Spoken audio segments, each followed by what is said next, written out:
सेना कर्मचारी को गाड़ी करने पर सामाजिक गणमाध्यम रे भाइराल हेला फोन ऑडियो पर क्षमा मागिले ब्लॉक अध्यक्ष।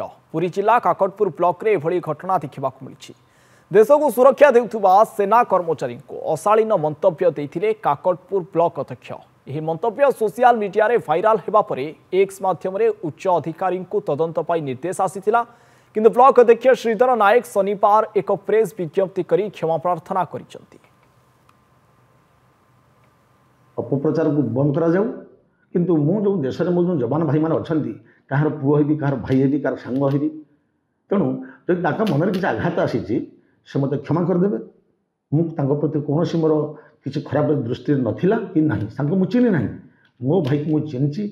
मो भाई मो जमी मो बापा जमी हड़प कर गैस टांगी कर जमी नेला कबला फेरीला ना। तापर से भुवनेश्वर सी भी सरकारी जमी की निजे माड़ी बसी मत यूज करता। समस्त भाई मान नवेदन मु कहारी अपव्यवहार करना कि मोर कई क्षति करना।